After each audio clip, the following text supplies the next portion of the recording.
What's up, everyone? I just wanted to give a quick lesson on how to properly prepare your tourniquet and how to apply your tourniquet. Looks like someone wants to say hello.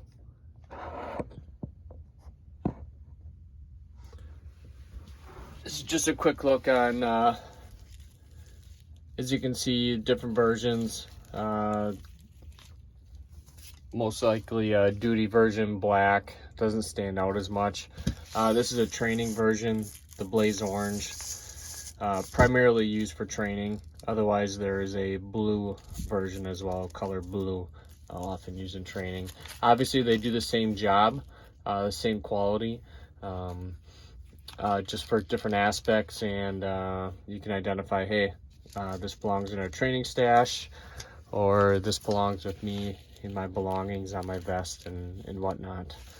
So the easiest way to set your tourniquet up, from what I was taught in a law enforcement aspect, is to grab your tourniquet like this. And if your tourniquet doesn't have the verbiage cat on it, here's the one on the orange, here's the one on the black. If it doesn't have that, that's a good sign that it's a counterfeit. And this windlass is going to be super weak plastic. As you can see, it says cat on the windlass as well. As a lot of people are finding out in Ukraine and in Russia, a lot of the counterfeit tourniquets are being used there. And when you're using it, this windlass is going to snap and it's going to become pretty much ineffective. All right, as you can see here, this spins. What you want is straight as you can, as flush as you can. Hold it just above the major portion of it. And then what you're going to do is you're going to feed. Here's the red tip. This is going to be on the end. You're going to feed the red tip through, and you're going to just Velcro it enough so the red tip is hanging off the edge here. So when you're in a oh shit moment, that wasn't perfect, but when you're in an oh shit moment, you're going to be able to easily grab that and obtain that in your grip.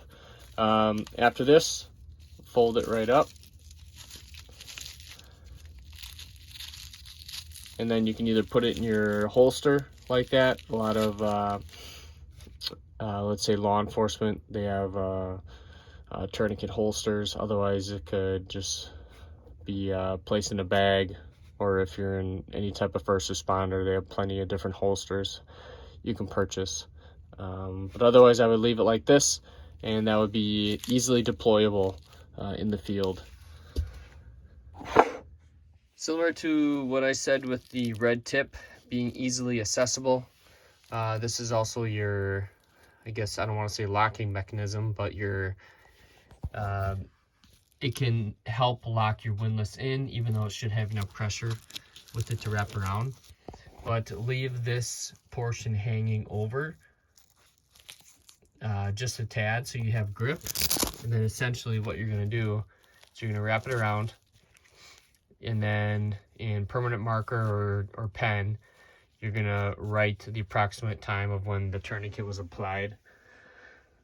There's different studies out in the field. Obviously we're learning more with the more combat situations that the military has gone through and within law enforcement. So there's different studies as far as time wise, but it appears that the time just keeps increasing as far as you can leave the tourniquet on longer than previously suggested without permanent damage. So having it holstered and ready to go like this, what I would do is shake it out, and then this would be easily accessible, just like this, to place on yourself for an upper arm wound. You're going to take your cat tourniquet grab the red knob. You're going to slide it up. Essentially what you're doing is if you get a arterial bleed in your tricep, bicep, or any type of major bleed in your arm, what you're going to want to do is cut that circulation off, and you're going to want to place the tourniquet as high up on the body as possible. So here's your shoulder. You're going to want to place it as high up towards your armpit as possible to cut that blood flow off. So if you're going to be applying it yourself, you want to pull it towards your heart. So you're going to put it into place. You're going to pull towards you. Just like if you were to place it on a victim, you want to pull it towards the interior of their body, towards their heart. So it'll Velcro somewhat. Some people will continue Velcroing it, but as long as you have a decent 4, 5, 6 inches of Velcro on, it'll stick, and then that's when you'll start spinning the windlass. And all you really need is 1 or 2 spins to really tell if it's working, because it's going to hurt. So I didn't put it on too tight, so I'll give it 3 spins. I don't have the largest arms, so maybe that might be a factor. So at that point in time, once the tourniquet is placed, if you wish, you can place your locking mechanism or your idea on here, write the time that the tourniquet was applied, and then you can always wrap it around, or prior to placing this on, wrap this around, and then put that on, then place the time. Leave it on there. Once it's on, don't remove it. If the bleeding that is below the tourniquet continues, so I didn't put it on as hard as I probably could have, and I already can feel my arm is starting to tingle, and my hand is going to be turning purple quickly. So this is an example for a self-placement on your arm. Then I can show you another example for a leg injury. So here we have an example of the tourniquet, just back to the folding in the beginning of the video, as if you were taking it out of your holster. So the easiest way for a leg injury, especially yourself, unlike the arm where it's already in a loop where you can slide through, the easiest way for a leg injury is to undo it if you have access to both of your hands, both of your arms, and feed it through, and again go as high as possible.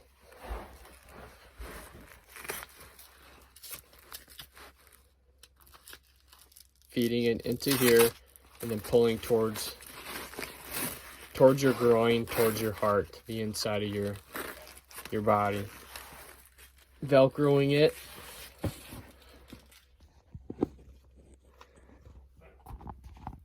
And that turning that windlass. That's once. That's twice. You could do it a third time for a good measure, and then place that identifier on there. Write the time that the tourniquet was applied for when essentially EMS arrives and they're transported to the emergency room or a higher level of medical treatment, and they know how long that tourniquet has been in place. So let's say we have a lower leg injury, we still have a bleed, a significant bleed even with the first tourniquet applied. This first tourniquet is applied damn near to my groin. So what we're going to do is we're going to take our second tourniquet. It's always important to carry at least 2, the minimum of 1 on you. And when you carry 1, that 1 is for yourself. All right. Law enforcement generally, at least locally, we'll always have one tourniquet on us. And that is for just in case we get injured, shot, or something happens in the line of duty where we can self-rescue, or at least have a partner use your tourniquet on yourself. Obviously, if you need to use it on somebody else, you're damn well going to use it on somebody else, but just the importance of having more than one tourniquet. So again, I'm not going to reach all the way down to my foot and try and feed this through. I'm just going to undo it quick. And then instead of pulling towards my heart, like I did the first time, I'm going to do the opposite way for the second tourniquet.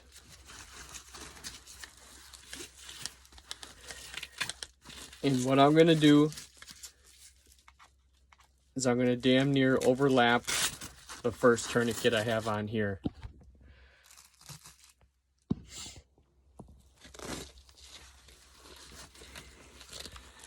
So we have it on decently tight.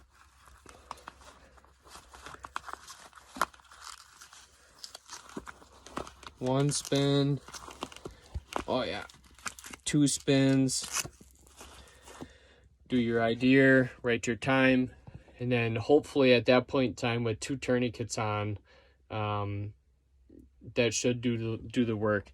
I can feel my heartbeat right where the tourniquet is, and probably within a few seconds my leg is going to start to go numb, indicating that there's going to be very restricted blood flow going from my heart to my extremity that's injured.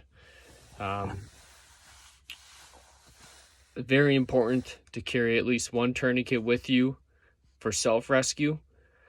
Just because you're shot doesn't mean you're out of the fight, or if you get injured on the job, or whether it's you work in construction or work in law enforcement or military, something can happen no matter what, and it's always good to have that simple tool that based on studies that can easily save your life, or based on previous incidences, if a tourniquet would have been applied, blood loss would have been significantly less and that life would have been saved.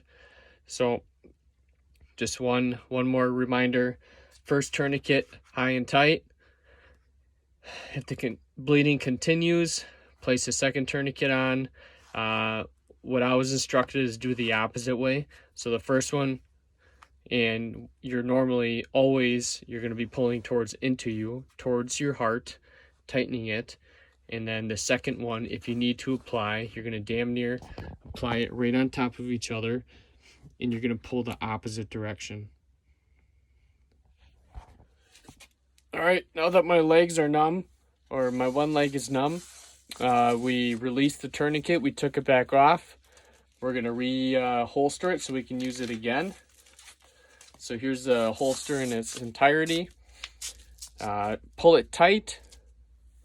Make sure your windlass is unscrewed. So remember the time we spun it a few times. What we're going to do is spin it back.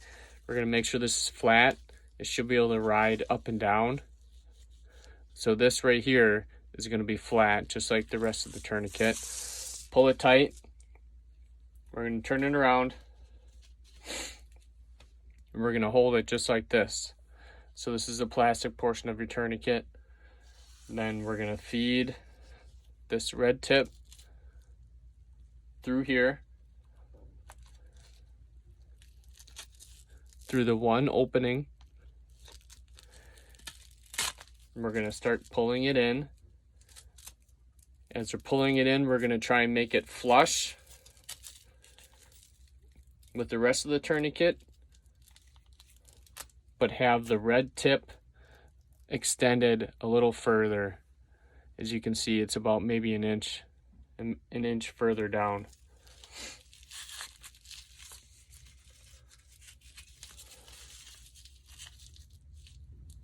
We're going to redo this.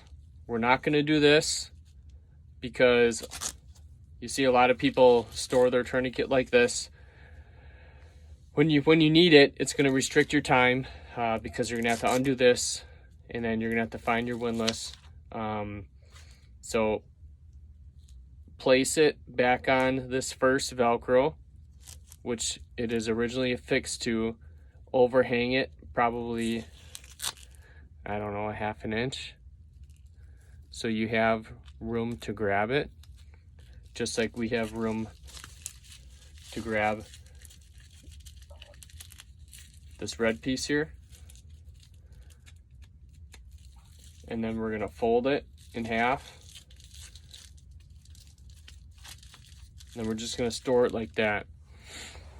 Holsters available, duty belt holsters. I can show you a few in just a second here. So it'll look like this.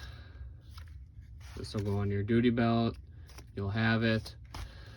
I'm fairly skinny. The unit I'm in right now, we don't use duty belts, so primarily I have it on my hard armor vest. Otherwise, other individuals will carry it either right here or behind them on their soft armor. And whatever side they don't take off every day, generally when you take soft armor off, it'll just be the one side and you'll slide it over your head. Obviously it'll be a lot easier with two hands.